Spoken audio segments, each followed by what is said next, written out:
Hi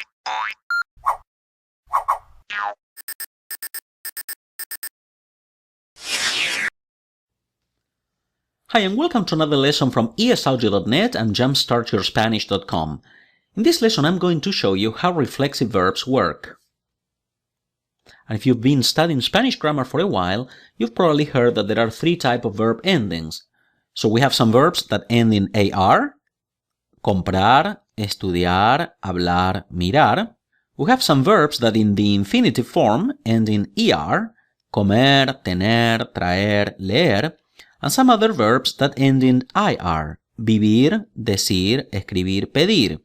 But I am sure that at one point or another you've came across verbs like this: comprarse, estudiarse, hablarse, escribirse. So what's going on? Is there a fourth type of infinitive verb ending? SE verb endings are known as reflexive verbs. For example, verbs like comprarse, vestirse, estudiarse, lavarse. And you're probably familiarized with the word comprar. But how about comprarse? Well, why do we add an SE in the first place? A verb is reflexive, in other words, it has the SE, or variance, as we'll see later, when the person doing the action is the one receiving the effect of the action. For example, if I say Juan compra ropa, Juan buys clothing. This could be for his family, could be for himself probably, but we don't know who the clothing is for. Yeah, we just know that he buys some clothing. However, if we say Juan se compra ropa, this makes it very clear that whatever clothing he buys is for himself. For example, María viste a los niños. Now they are ready. The kids are ready. Now, if we say María se viste, this is referring to herself. She is ready now. So by adding the reflexive particle, the SE in these cases, the person doing the action is the one receiving the effect of that action. And when the reflexive particle is used with a plural verb form, the meaning is usually themselves or each other. Los jóvenes estudian. No particle here, so this means, well, they are studying for the exam. But if I say, for example, los luchadores se estudian, the wrestlers, se estudian, this means that they study each other.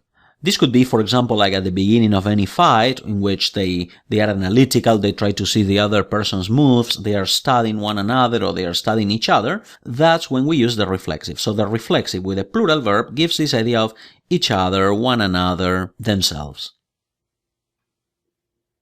For instance, if I say, ustedes hablan todo el tiempo, all of you are chatterboxes. But if I say, ustedes se hablan todo el tiempo, probably it's because the two people that are speaking are best friends. They speak to each other. This se specifies that this person are doing this to each other. Whereas in this case, by not having this particle, it means, well, it's just people that like to speak all the time. Ella lava la ropa por la mañana. She washes her clothes in the morning. So her clothes smell great now. But if I say ella se lava por la mañana, she washes herself, yeah, so she smells great. So we can see that by adding the reflexive, the action is referring back to the one doing it. She washes herself. Ellos miran atentamente. They look attentively. Maybe it's a new place, they are looking around, they want to see what's going on, they are in fear or, well, who knows. But they are looking around. Miran atentamente. However, if we say se miran atentamente, that means that, well, they are looking at each other or they are looking at one another very carefully. Maybe analyzing themselves. Yes, maybe they are angry, who knows. Key concepts regarding reflexive verbs. Whoever does the action also receives the effect of that action. And with plural verbs, we express the idea of each other or one another.